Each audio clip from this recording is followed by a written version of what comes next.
Good afternoon. I'm Adrian Dix, BC Minister of Health. Beside me, to my left, is Dr. Bonnie Henry, our Provincial Health Officer. We're honored to be here on the traditional territories of the Musqueam, of the Squamish, of the Tsleil-Waututh people.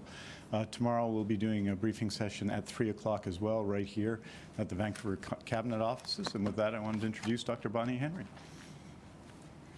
Thank you. Good afternoon. We'll start today with an update on what is happening with the number of people who have tested positive for COVID-19 here in British Columbia today.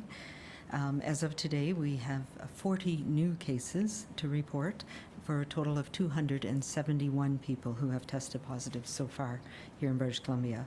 And by health authority, 152 are in Vancouver Coastal Health, 81 in Fraser Health Authority, 22 are now on Vancouver Island, 12 in Interior Health area, and 4 remain in the north.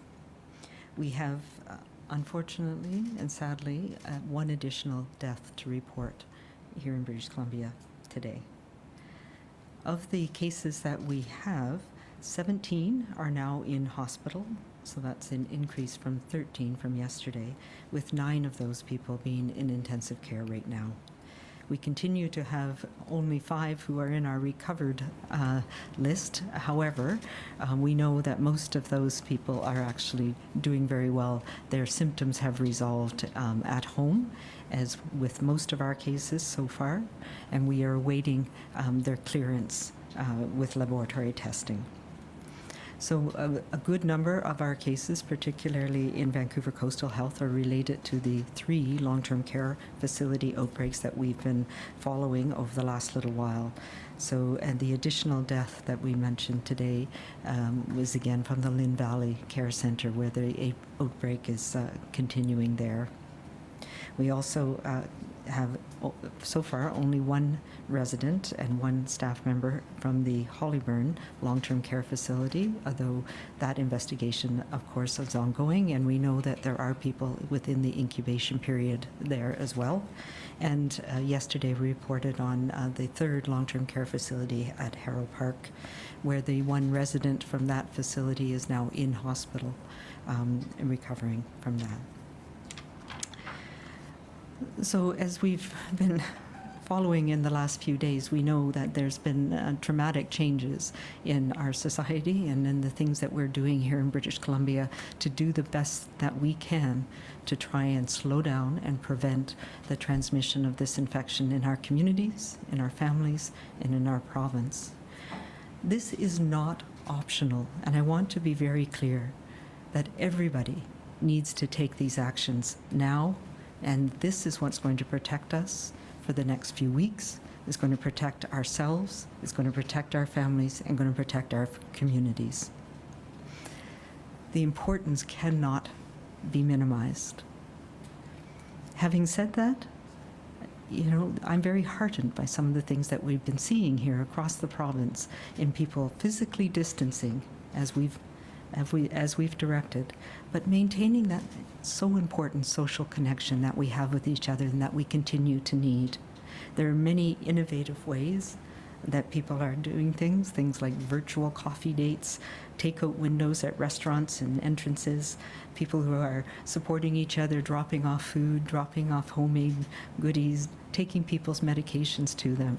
These are things that are really important to help us stay connected. In particular, we want to make sure that we're not socially isolating our seniors, who are the most vulnerable to having severe illness, people who have underlying illnesses, people with disabilities. And I'm calling on all of us to do what we can as our communities to support everybody.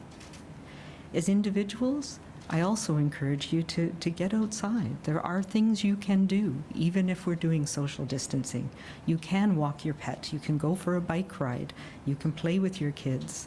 And these are the things that you want to do in a small group, as a family, together, and maintain your distance from others when you're outside as well.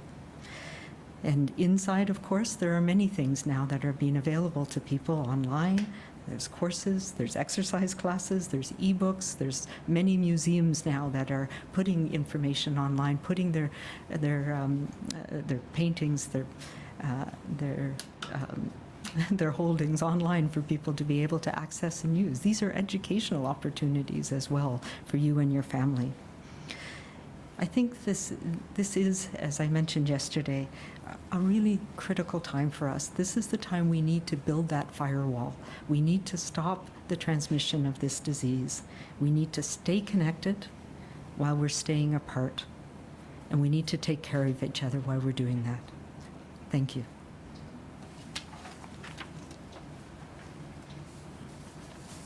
Thank you very much, Dr. Henry. And of course, today we are announcing that an additional person who's passed away from COVID-19 associated with the Lynn Valley Care Home. And our hearts go out both to their families and to the people working at Lynn Valley who will obviously be shaken and saddened by this as we are.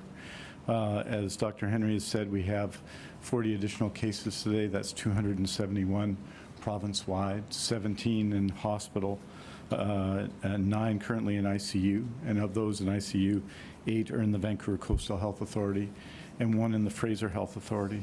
Just to keep you up to date on some of the activities, we're obviously, as all of you know, we'll be announcing our weekly testing number tomorrow morning through the BC CDC website. That testing continues. The work is going on 24/7 at the BC CDC and around BC at other sites that are processing testing. And obviously that effort, which is a science-based effort, is continuing full throttle. I wanted to say something about a question I was asked yesterday about MSP coverage for people returning to British Columbia. The chair of the Medical Services Commission has made the following decisions regarding MSP coverage: that the MSP coverage wait period will be waived for those who are returning from impacted areas and intend to stay in BC. We're also waiving the wait period for those who return to BC, and it is found that they were outside of the province for longer than the allowable time period to maintain MSP coverage. MSP beneficiaries who are out of province and are unable to return but may be provided with temporary coverage. We also must address those who have expired BC Services card. Beneficiaries who are either unwilling or unable to attend an ICBC office can contact Health Insurance BC and request a confirmation of coverage letter advising that their MSP coverage is still affected. Note that a beneficiary may use the personal health number on their expired BC Services card to access provincially funded healthcare services. They just need to show another piece of ID. Finally, for those who have applied to MSP but still need to complete the MSP enrollment by attending an ICBC office, we are providing a period of temporary coverage that will result in a letter issued to the individual stating that they have MSP coverage. This letter with the issued personal health number may be used to access provincially funded health services. There will be a statement from the Commission, or I believe that has or will be going out, that confirms the details of all those information. I want to thank all the people working at 811, which has been a lifeline for many people in British Columbia, answering literally thousands of calls a day. Also the people who yesterday at the 188 COVID-19 number who answered 1,895 calls yesterday. And just note that our self-assessment tool at the end of yesterday had been accessed over 1.15 million times. Those are all significant achievements in being able to give people access to the information that they need. As Dr. Henry has said, there are extraordinary things happening all over BC as people work together to follow the directives of the Provincial Health Office and do what they need to do to support their community and support one another during this difficult period. And we are very, very honored and pleased as a community for the offers of support, the offers of both financial in some cases, but often just community support. The number of people who responded to Dr. Henry's request for blood donors yesterday, which I think is exceptional and speaks well of our province and who we are. Dr. Henry has made it clear from the start, what we ask British Columbians to do is based on the best science available. And part of that science also includes how each of us reacts when we're asked to join the fight against COVID-19, how quickly we join the fight, and how sustained our commitment is to it. We know that different people have different needs and responsibilities in their lives, but what we're saying is pretty clear. What we do today affects the lives of people everywhere tomorrow and next week and next month. What we do today makes a difference. The actions we take today are important. So right now and in the days and weeks and months ahead, we need to do what we're asked to do. We need to do it 100%. We need to do it 100%. And we need to keep doing it until we're told we can stop. That's the fight we're in. That's the reality we're in. And doing it together makes us better as a community, helps those that we love, helps all of the people that we live around, live with, and care for. That's how we wage our battle. Je veux dire quelques mots en français. Nous annonçons 40 nouveaux cas de COVID-19 en Colombie-Britannique pour un total de 271 cas en Colombie-Britannique. Parmi les nouveaux cas, 17 sont actuellement hospitalisés. Je viens d'expliquer en détail en anglais les chiffres. Nous sommes profondément attristés d'annoncer également le décès d'un autre résident du Lynn Valley Care Center qui a été testé positif au COVID-19. Nous offrons nos sincères condoléances à leurs proches et au personnel qui a pris soin d'eux. Sur le nombre de cas, 152 sont dans la région de santé de Vancouver Coastal, 81 dans la région de santé de Fraser, 22 dans la région de santé de l'île de Vancouver, 12 dans la région de santé de l'intérieur et 4 dans la région de santé du Nord. Merci beaucoup. Thank you very much. We're prepared to answer your questions. Minister, we'll now take questions. Today we'll take questions from the phone first. And again, a gentle reminder to the media, one question, please. We'll start with Justine, followed by Rob and Richard. Justine, go ahead, please. Thanks. I'm wondering if you can update us on how many new ventilators you have en route, and with the current trajectory of the cases, hospitalized cases, when do you expect we would max out on ICU beds and ventilators?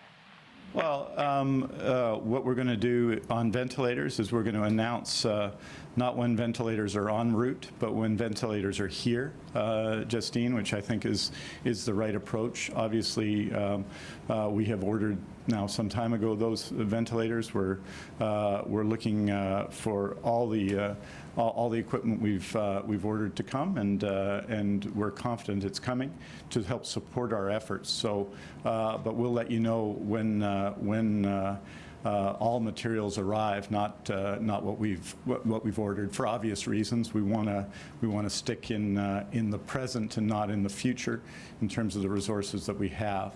As Dr. Henry, I think, said yesterday when we were asked questions about modeling, she noted that all models are wrong. I think I got to get this down, Dr. Henry. All models are wrong, but some models are helpful.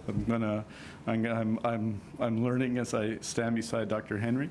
We've done a lot of tests, and that's contributing to a lot of data being available about COVID-19 in BC that we can use alongside international data to do modeling. And we're doing that work on an ongoing basis and preparing that work. And there's a huge amount of questioning and analysis that goes into that.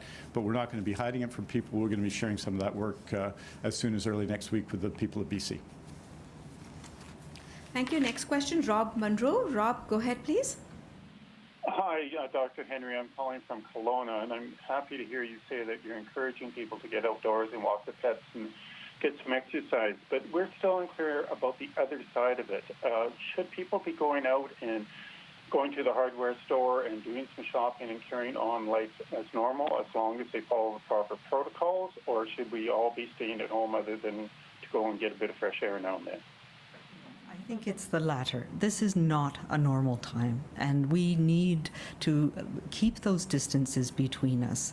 So while we need to keep essential services going, we need to make sure that we're able to get the groceries that we need, the sometimes hardware we need if we have issues in our home. But right now is the time we want everybody to lay low. And particularly people who have underlying illnesses, people with disabilities, people who are older and more vulnerable to having severe disease with this. We want you to stay home. And we need as a community to support people to be able to do that. So this is not business as usual.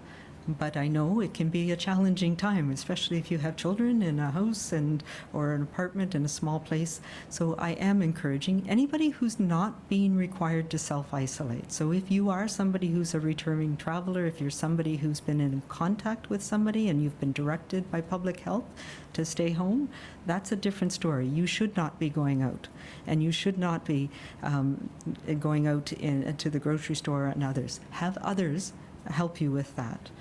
You can, if you live in a small home, or if you live in a home, you can go out in your yard for short periods of time, but you should not be in contact with others. And there's a whole bunch of other things that we've been asking people to do. But for the rest of us, yes, it is important to get outside a little bit now and then, and to make sure that you get some exercise, you get some fresh air.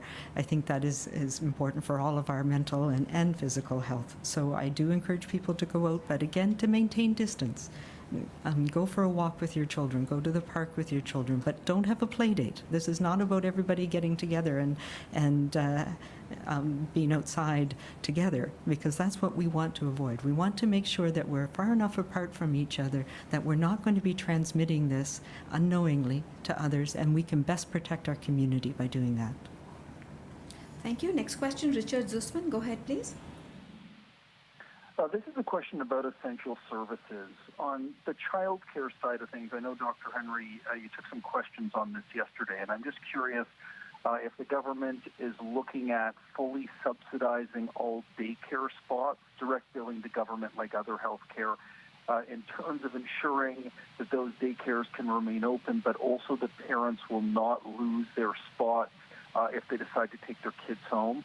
And also on the essential service of dentistry, are you, Dr. Henry, ordering all dentists to stop non-essential work? Because we're hearing from dental hygienists that in some cases they're being required to come to work and do cleanings and other procedures because the college has recommended it, but they haven't heard that order from you. So I have not ordered any other medical professions not to do this, but what we have put in place is social distancing. So clearly there is some difficulty in maintaining that. And the college advice, the College of Dentistry advice, I absolutely agree with. Dentists should be providing emergency services only during this period, and that is what the college is part of their plan. I think we need to absolutely be careful about other professions. So we're looking at physiotherapists, occupational therapists in the community, other settings in the community. They should be enacting the plans that separate them from people. And we want to be very careful that elderly people, for example, are not going in to see a physiotherapist or others. So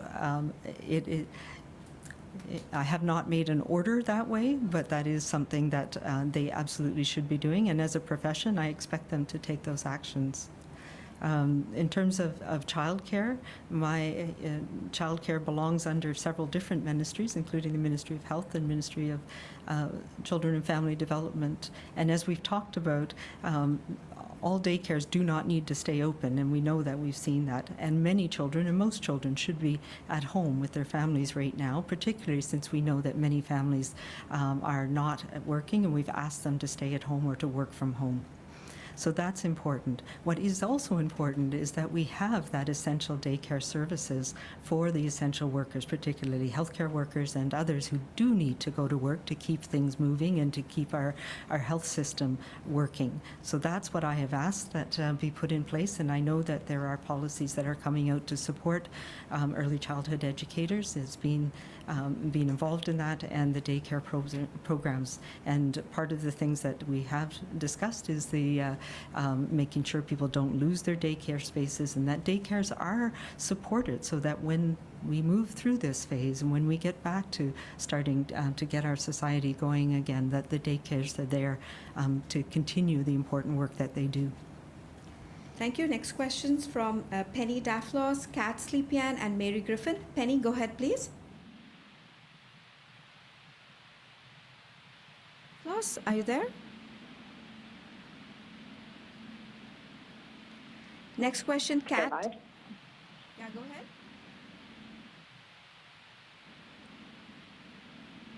Penny Daflos? We'll go next to Kat Sleepian and then Mary Griffin. Kat? Henry, curious, you mentioned this a little bit with not ordering physiotherapists and such to stop practicing, but what about places like salons, hair salons, anything along those lines? That seems like the very opposite of social distancing, but a lot of them have continued to operate. Is there any thought as to shutting those down temporarily? Yeah, so what I said yesterday, and an order is a very black and white thing, and it doesn't allow for exceptions, and it doesn't allow for tailoring things to the certain environments. The criteria that are most important are that we are protecting the seniors in our community, and that we're protecting and keeping those distances from people. So clearly there are some areas that is a challenge, and we want to make sure that businesses that do stay open are able to support the essential needs that we have in our communities. And we'll be looking at this if it becomes a major problem. I haven't seen it be a problem in many places, but this is where I call upon business owners and professionals to do their bit to make sure that we are doing everything that we can to stop the transmission of this disease. Thank you. Next question from Mary Griffin. Mary, are you there? We'll take the next question then from Shannon Patterson. Shannon, Hello. go ahead. Oh. Mary, are you there? Yes, I'm here. Okay, go ahead, please. Oh, hi, Dr. Henry. I just want to know, you had mentioned several days ago we were going to see a spike in cases because of a secondary test. And I'm just wondering, is this the trajectory that you were expecting with the number of cases? And what potentially can we expect going forward? It's very hard to know what to expect. The prediction is not easy. We do know that the backlog is being worked through, and so the numbers of cases, and particularly the 86, I think it was, cases that we reported on Monday was a reflection of a lot of that. There is still very high levels of testing, so I expect we will continue to see cases around this level for some time. What we have been working on, and what we'll start to talk a little bit more about, and Minister Dix mentioned the modeling, but also what we call the epidemic curve, which looks at how this is progressing from when people's symptoms started. What we've been reporting is the day the testing comes back as positive, but that's not always a reflection of what's actually happening out there. So over the coming days, we'll have more information about that, which will give you a better picture of how this is actually progressing in our province right now. We still are on the upswing, and that's why it is so important that we take the measures, the social distancing, the physical distancing measures that I've been talking about right now. Thank you. Next question, Shannon Patterson. Go ahead, please. Hi, Dr. Henry, and also if you'd like to comment, can you a bit about the impact this might be having on the mental health of British Columbians? I think it's fair to say that the entire province, if not the world, is anxious, scared. The images on television are frightening. What do you think the impact is mentally, and what suggestions would you have for people who are really feeling anxious and scared right now? I know this is something that has been concerning me for since the beginning of this, and watching the progression in China, the things that were happening in China. We know that when communities are in a crisis like this, in some places that exacerbates people's issues with substance use. It exacerbates domestic violence issues. It stretches relationships. If you are home with somebody for a period of time and you can't get out of your home, especially if there's children involved. So we know those things are happening. We know there's a lot of anxiety, and I hear it from the young people in my life about what's going to happen. And there's almost a sense of fear sometimes when you're walking around, and I certainly felt it last night walking here in Vancouver. But, the sun comes up and we realize that there are things that we can do to support each other. And there are resources. There's resources online at the BC CDC. There's some links to them as well to help people with mental health issues. Our community groups that are working with the people with substance use disorders, for example, have put out information to support people. And this is why it's so important for us to stay connected and we don't have to be physically together to stay connected. And we've talked with our faith leaders last week about the importance of them supporting people, and we're seeing that happen. But certainly there's numbers people can reach out to if you have concerns yourself, and there's social groups as well that are starting up. We have some information about how to talk to children about this, and we'll be putting more information out as we get more information in the coming days. But you can link it through 811, through the BC CDC as well. Yeah, and just to say, it's why the decisions that get made are decisions that have to be concerned with the health of everyone. The fact we have COVID-19 has not changed the fact that people are struggling with mental health and addictions in BC, or they struggle with cancer, they struggle with diabetes. And so that's why we really have to support our healthcare workers right now, because this is in addition to that. Someone asked, I think, last week, well, is the flu more serious than COVID-19? It's not that one is more serious than the other, it's that we have both at the same time. And that's why it's so important to push back as much as we can COVID-19. Today, just to give you an example, because many people are struggling and will be struggling with social isolation, this is particularly true of seniors, who we are particularly asking to be careful for the obvious effects of COVID-19. Today, the seniors advocate and our ministry, along with MLAs from all parties, we're working on plans to use the volunteer network in a safe way to support seniors around BC, and they're going to be reporting out on that tomorrow with new plans and new programs in place to support nonprofits that are doing that, that are reaching out to address issues of social isolation that we are trying not to be a byproduct of the social distancing that's required. But look, all of this, we know we're asking a lot of people, and we're expecting a lot of people. And so we need to also support each other in every way in this time, because all of the other issues that a society such as ours face and that individuals face, they continue to exist. Some of them are health challenges, some of them are other challenges. It's why we all have to participate and support at 100% what's been recommended by the provincial health officer. Thank you. And just a reminder to the reporters that when we call out your names, to quickly unmute, because there are lots and lots of reporters on the phone. And when we call out your names, please do unmute as soon as you can. The next question from Moira, then Les Lane and James Peters. Moira, go ahead, please. Hi there. Good afternoon. My question is about what the province is doing to prepare women's shelters from the spread of the virus, specifically as advocates are concerned about increasing risks of domestic violence in the province. So there are community-level initiatives that are happening in each of the health authorities. As you know, we have an emergency operations center set up provincially, but also in each of the health authorities, and part of that is reaching out to our community sector.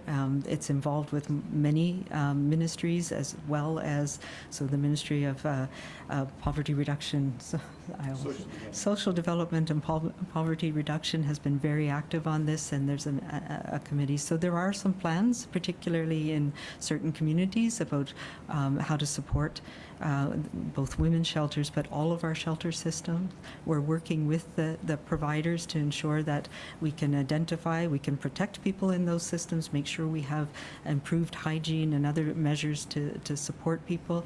I do want to make it clear that when we talk about mass gatherings and that no more than 50 people, that doesn't apply to people's homes, and in many ways shelters are people's homes. So we're working with the community who provides those services to make sure it can be done in as safe a way as possible, and that they have a plan should there be a need, should somebody develop the illness within that community and there be a need to support people. So that includes things like having a building or a hotel that somebody can be taken over, can be used to support people, either from a shelter for women who are escaping from violence and their families.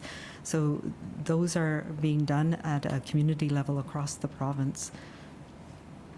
Thank you. Next question from Les Lane. Les, go ahead, please. Thank you. Dr. Henry, the BC 2012 pandemic influenza response plan, is that still guiding your thinking, or are we kind of long past the projections and the anticipations in that plan? Yeah, so The framework of that plan is what we use to build this response, but there are some key parts of it that are not relevant. For example, there's no vaccine and there's no antivirals, and so those are key parts. But the principles that are behind what we're going to do to support people to take care of themselves at home, for example, what we do to support the social sector, the types of interventions that are needed in our healthcare system, those are relevant for what we're doing now. The difference is, as we know, that this virus is different from influenza, and it's transmitted over a longer period of time. The incubation period is a longer period of time, and those types of things need to be factored in. So some parts of it, absolutely, and the framework about how we're organized to respond comes directly from that. Thank you. The next few questions on the phone would be from Shannon Waters, Srushti Gangdev, and Alex McKean. Shannon, go ahead, please. Hi, Dr. Henry. We're starting to see some announcements now from grocery stores. I think it's Loblaws, which runs Shoppers Drug Mart, runs Superstore, announcing they're starting to restrict hours or planning to restrict hours at some of their stores. Do you have any response to that? Is that something that you would advise them to do, given what we've seen with people trying to stock up on groceries and other essentials at this time? Yeah, so I know they've been taking this very seriously, and there's a number of strategies that they've been doing. So some of it is restricting hours. Part of that is for ensuring that their staff are safe and the staff aren't working longer hours and they can rotate and things like that.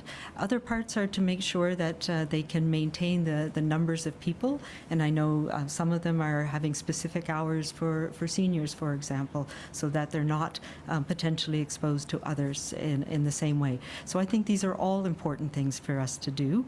We know that there's not, and we've been, even as early as this morning, we've been reassured by the Retail Association, the manufacturers, the food people, that there is not a problem with the essential materials that we need. Our supply chains are strong. Because of demand, it's sometimes taking a bit longer to refill than restock the shelves. So again, this is a way to try and encourage people to slow down and be thoughtful. I think they're also putting in place, restrictions on the numbers of things that people can take at any one time. I think these are reasonable measures right now, because we do not want people to be hoarding and to be stocking large amounts of things. We know that much of it will go to waste when we talk about produce. We know our supply chains are strong. They will continue to be strong, and there's a strategy that the ministry is working out, not the Ministry of Health, but ministries are working out.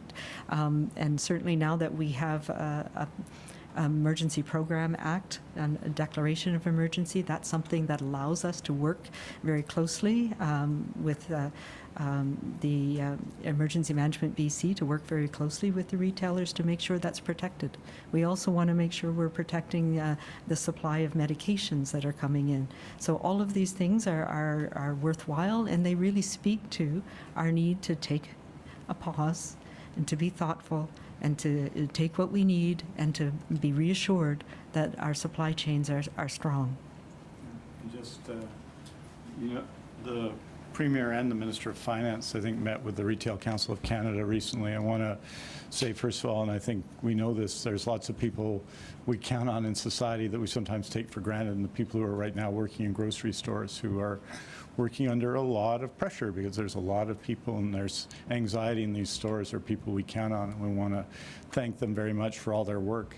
I think the message on both food and pharmaceuticals is get what you need and not more than what you need. As some of you know, I have type 1 diabetes, so I need to make sure I have a store of insulin over time, but I don't need to buy a year's worth of insulin, and it doesn't make sense for me to buy a second 6 months of insulin that I don't need, that could eventually affect someone else's access to insulin. So we need to buy what we want buy what we need at a particular time. I think that's important. I want to say that I think the grocery industry is on it. They're working forward on new rules to make things better, including make things better for seniors and getting access, seniors only hours. And I think they're very conscious of some of the images that have been portrayed over recent times, but also they assured us their supply lines are good, and some of the reason why they're reducing their hours is so that they can spend the time they need overnight to restock shelves. Thank you. The next question is from Srushti Gangdev. Go ahead, please. Hi, Dr. Henry. Just a question about bars and pubs and places with liquor primary licenses being told to close. I've heard from people in the community that a number of those places haven't closed, and I spoke with one business owner who says he's been told the order doesn't apply to him because he's keeping the capacity at under 50. Can you clarify that order? Is it being enforced, and what's your message to pub owners who are staying open? Yeah, so it is an order for liquor primary licenses. Some pubs are in the these are the technical things that I find out after these things, but some pubs have a restaurant license as well, so it may or may not apply. But the 50 does not necessarily apply. It depends on the premise, and it depends on your ability to maintain the appropriate distance between patrons within your pub or restaurant. And many places cannot do that, and therefore they've either gone to takeout or delivery or closed. So it is on a case-by-case basis. It is being enforced.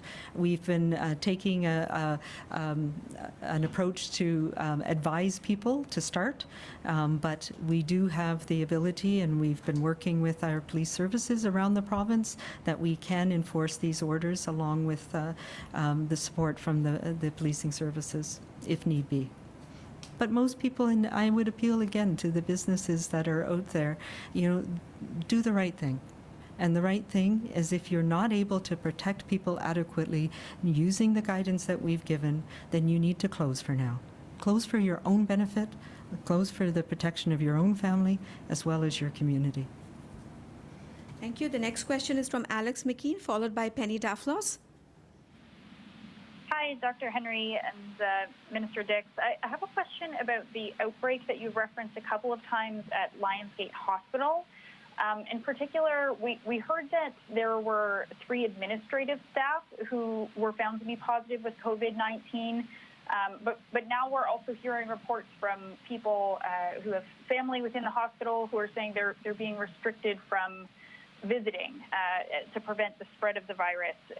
What can you tell us about how that virus and that outbreak has progressed within the hospital itself, and what's being done to make sure that families will be able to communicate with their loved ones who are in that hospital?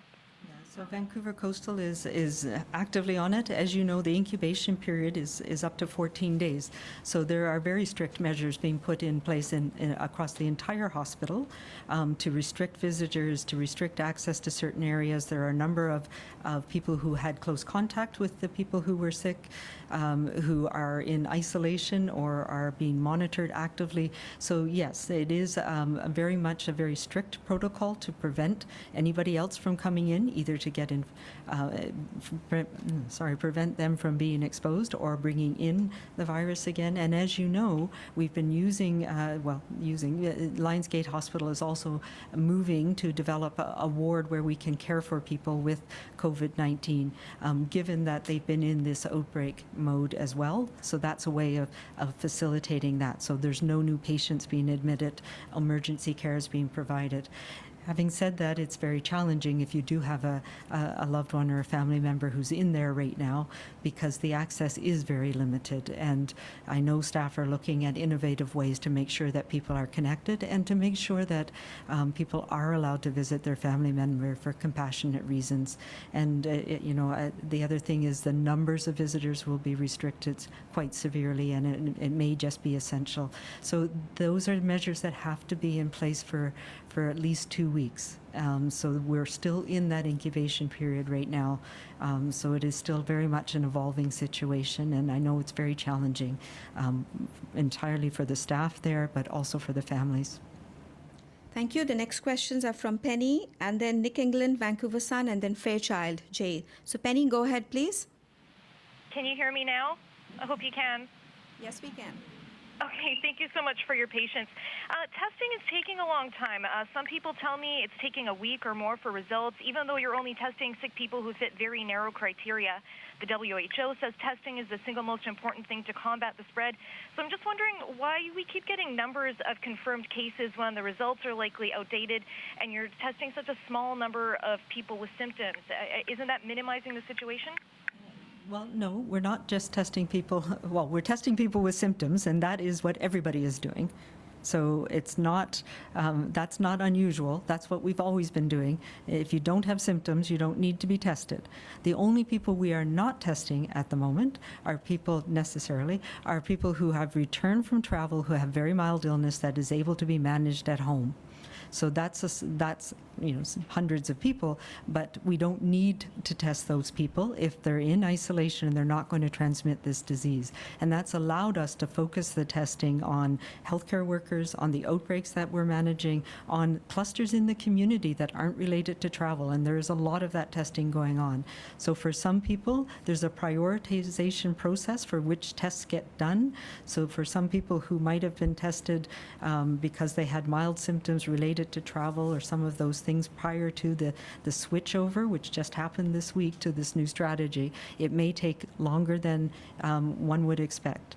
But we know that the numbers have gone up to thousands of people a day who've been tested. So it's not like we're just testing a few people. We're testing lots of people, and it has been a challenge, as we've said, for the number of different laboratories around the province to consolidate those numbers. And some of the testing that is done, when the test results are given to people, or they're given to the public health unit to ensure that they're following up with people. But we are in a transition period right now. We've got some new equipment coming on, and the labs are working 24/7. So we're, I'm confident that this strategy will help us get a better picture of what's going on. But we certainly in no way are minimizing the amount of testing we're doing. Thank you. The next question is from Vancouver Sun. Nick England, go ahead, please. Hi, Dr. Henry. You just said that when it comes to enforcement of places that are breaking the social isolation rules, that you're doing a informed first sort of approach to that. Why are you taking such a gentle approach to enforcement so far? Well, because most people are doing the right thing. And we have not had many instances where we've heard of or had issues with people violating that. There have been certain things in certain communities, and public health inspectors have also been going out and issuing orders on people directly and enforcing the orders. So this is, it's one of those things where when we ask people to do what they need to do, we give them the means to do it. Most people are doing the right thing. Thank you. The next question is from Marcella Bernardo, News 1130. Marcella, are you there? Go ahead, please.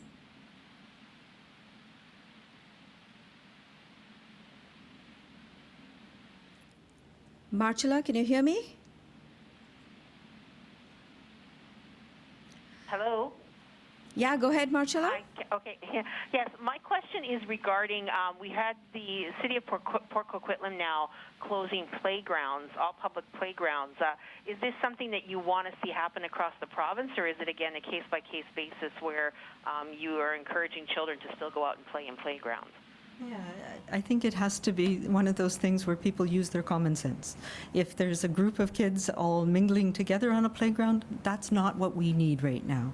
We need it to be in a controlled environment, and yeah, we don't want, and parents should not be letting children go and have play dates and go on to playgrounds with other groups of children, because we know that that can transmit this virus, and then they bring it home to you, and they bring it home to your family, and we know that that's how it gets transmitted to seniors and elders in our community. So it needs to be on a case-by-case basis. It needs to be, we need everybody to do their bit to maintain that distance, to protect us all. Thank you. The next question is from Graham Wood, Glacier Press. Go ahead, please. Oh, hi, Bonnie. I'm just wondering about the testing capacity. Where do you want the testing capacity to get to? And do you want to start testing people with mild symptoms? Yeah, so the testing capacity we want to get to is as much as we can. We are doing it 24/7, and they're ramping up. I don't have a specific number, but we want to be able to more effectively and more quickly meet the needs. We will be testing, and we are testing people with mild symptoms depending on the circumstance. So if we think there's a cluster in a community, for example, in a family or in a group or in a grouping that's been somewhere, that's been together, and we started to see cases, we're testing all of those people. We're not restricting that. There's many people that we are testing that are involved with clusters or outbreaks. We're doing a lot of testing of healthcare workers because we know that that's been a source of transmission in long-term care homes and hospitals around the Lower Mainland. So the focus is to make sure that we can identify those clusters, those outbreaks really quickly, because that's where we need to really take action fast, and that may delay some of the testing for people who have mild symptoms, who've traveled, etc. And just to note that I think on February 28th it was 1,000 tests, people tested. I think it was about 1,500, 1,600 tests at that point, because some people were tested at that time multiple times. Then it was 2,000 the following week, which I think was March 6th. And last week you saw it was 6,225 or something like that, 6,325 maybe. And we're going to be posting the number tomorrow, and you're going to see just how significantly we're ramping up and have ramped up testing. So when we say that we're focused based on the science, the testing in order to protect everyone, that doesn't mean we're not testing dramatically more, doubling and doubling and doubling, and that will continue. We'll come back to the room for a couple of questions now. We have CBC here. Go ahead. Hi, Georgie from CBC The National. Just a question about the social distancing. We were out in the community today, saw some people training for basketball, people getting fish and chips at the beach. At what point, we're getting sort of mixed messages across provinces. You know, Ontario said today, don't have coffee with your friend, just talk to her over the phone. What's sort of how do we consolidate all these different messages, and also from the Minister to en français aussi? Yeah, you know, I think it's taken some time for this to sink in for people, and that's why we're trying to put the messages out again and again. I agree, and we're in the same place as Ontario. Don't go out for coffee with your friends. Don't mingle in groups together. You know, stick with your family. Stick with one or two people. This is not the time for those types of social interactions, and we all need to do our bit. So it's challenging. It's challenging, I think, for young people, because, you know, we're used to that type of environment, and we don't really feel the risk necessarily ourselves. And, you know, I just think right now, particularly for young people in our community, this is the time where you need to actually stay away from others. Don't go in groups that, don't be playing basketball with your friends, because you might take this home, and you might take this home to your grandmother or your parents or somebody who might get very sick with this and might end up in hospital. So everybody needs to do this now. En français, la distance est la même, mais de toute façon, il est important en français. Nous savons que l'éloignement social est une ligne de défense importante pour nous tous. Donc, il faut garder cela et utiliser, en fait, un sens commun qui est de si c'est possible d'avoir des liens à distance, les liens sur le téléphone. Il faut privilégier ces liens à l'heure actuelle, et c'est pour le bien de tout le monde. Donc, je pense que nous avons été clairs. Je pense qu'il y a beaucoup de monde qui ont démontré beaucoup de créativité là-dessus, mais s'il s'agit de jouer au basket, peut-être c'est certainement pas le moment. Thank you. And one question from Benoit, CBC, Radio-Canada. Question for Minister Dix again in French and English, if possible. We see from Europe and the US that we have maybe more hospitalizations of people between 20 and 45 years old than initially planned. What is the case here? And if it's the case, should we send a message to younger people saying that they can as well develop more severe forms of COVID-19? Je vais répondre en français, puis je pense in English, Dr. Henry will be better. Perhaps you'll go first. Let's go first, and then you go to the medical. Just so the age of the people that have been hospitalized here in British Columbia is still very high. The vast majority of them are over 60. I have some of that data. The age of people who have been infected here is slightly younger and primarily female, and that reflects that there's many healthcare workers that have been tested positive here in BC because of the outbreaks that we've had in our long-term care homes. But if we look at, there's still very small numbers of people under 19 here in British Columbia that have become ill. And we look at the data that just came out from the United States, the 4,200 and some of their first cases. Again, there's very little hospitalization, and nobody under the age of 19 ended up in intensive care unit. Less than 5% of young people under age 19 were hospitalized. So while it can absolutely cause effects in young children, particularly in infants, we know from China, right now we're not seeing that. We're still seeing the people who have most serious illness and are hospitalized or in ICU, and the deaths that we've had have all been in older people. Thank you. We'll go back to the phones. Et c'est juste en français que je pense que c'est très clair que ce soit les renseignements de la Chine ou aux États-Unis ou ici, que le plus gros risque, c'est chez les personnes de troisième âge, n'est-ce pas? Ça, c'est évident. Cela étant, le COVID-19 va avoir un effet sur tout le monde.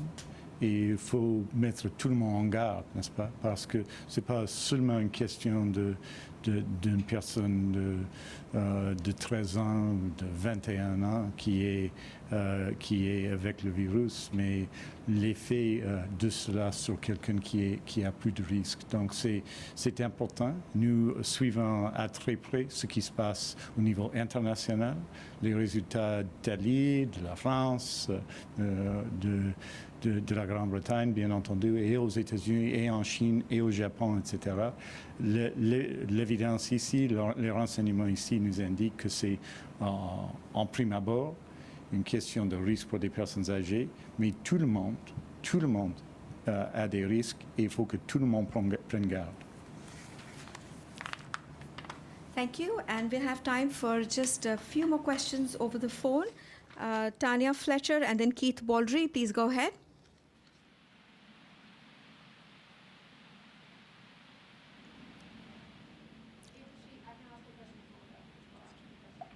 No, we can go to Hi there. Tanya's We're right doing there. a story about myths and rumors. Dr. Bonnie Henry, what do you say to claims that heat destroys COVID-19?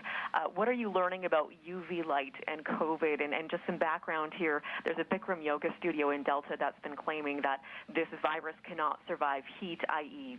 attend the yoga classes and you'll be okay. Yeah, so there's a couple of things, and I think it's probably comes from some of the science that gets misinterpreted. So I think actually Bikram yoga studios, I shouldn't say it, but yoga studios are a place where people are sweating in close next to each other, at least the ones I go to, and that is a perfect environment to spread this virus if somebody is shedding this virus. So no, in that context it doesn't. It's probably a misinterpretation of the fact that we are that respiratory viruses like influenza, like some of the other coronaviruses that we've seen, tend to fade away when it gets warmer and we have increased amounts of ultraviolet light during the spring and summertime. So we don't see influenza, it just disappears, as it were, around this time of year. And that's one of the things that we've been really pushing is, we need to save our system till at least influenza goes away. And if we're lucky, this coronavirus may fade as well. It may wane away during the coming weeks because we know that some of these other respiratory viruses do that, and they're sensitive to the heat in our environment and to ultraviolet light. But that's not in a room or in an enclosed environment. Like we can't. UV light does work for some bacteria and viruses in the healthcare setting, but it's very intense UV light for many hours. So that's not an option. We've looked at for influenza, for example. Sorry, you're getting me started about some of the other things that we've been following for a long time, but. For influenza, they've looked at whether we can increase humidity in certain environments and make that less transmissible between people. But it doesn't seem to work in that sense, but it does work when our climate our temperatures and weather patterns change, and when we move into spring and summer and we see all the respiratory viruses tend to move away. And just in terms of misinformation, I did do some follow-up around ibuprofen, which people had asked about, whether you shouldn't be using ibuprofen. And there was a comment that had been made by a French politician around that. And it was based on some of the concerns that we've had in the past about aspirin and other things that can cause certain people to have exacerbation of influenza disease. So there is some sort of biological plausibility behind it, but there is no evidence, and the WHO has issued a statement on that again. There's no evidence that use of non-steroidal anti-inflammatories, that type of medication like ibuprofen or Advil, and has any detrimental effect on people who have COVID-19. Just on rumors, and overwhelmingly, healthcare professionals are not spreading rumors or making claims. But just to be clear, there's no cure for COVID-19. There's no cure. Dr. Henry has said it many times, and there is none, and there's no vaccine. So if anyone's making such claims or making such suggestions, then as I say, if you encounter them online, block them and unfollow them. And if they're in your community making claims like that, then if they were registered as health professionals, report them because those claims are false. On that line, there are some treatments that are investigational, not cures, but treatments, and chloroquine is one of them. There's a number of other remdesivir, which is an anti-HIV medication. There's been some clinical trials that are ongoing that we're looking at being part of here in Canada as well. So, we're hopeful for those, and this is why we're doing what we're doing right now. We're doing everything to try and stop the transmission of this virus now, so that we can buy ourselves time for either a vaccine or an effective treatment in the coming months. Thank you, and we'll wrap up the presser with one last question from Keith Baldry. Keith, go ahead. Yeah, Dr. Henry, it's evident from the questions today, everybody's got anecdotal evidence, plenty of evidence of people not following your recommendations on social distancing or not gathering in large groups. And given what we're seeing in some of the European countries right now, why not, or do you envision moving to a much more aggressive clampdown on activities and bans on activities and closure of things? We are obviously watching this very carefully. This is, I can't say it enough, this is not optional. This is for everybody, and we do have the legal authorities to enforce it. I'm calling on people's civic duty right now to do this, and it is in your best interest to take these measures as well. If you're somebody who's working in the community and you think it's okay to have a group of people in your business, it can affect you and your family and your business as well if this is introduced into your community. So do what we need to do. It's incredibly important right now that everybody take these measures. And if you cannot do it in your business, then you need to shut it down for now. And there's support that will be there for you. But this is the measures we need to take now for all of us. And, it's not optional, and we will be watching it, we'll be monitoring it. The things that we are doing today are going to save us in the next 2 weeks. So please, as I said before, this is our time. We need to be kind, we need to be calm, and we need to be safe. Thank you all. Thank you all for participating.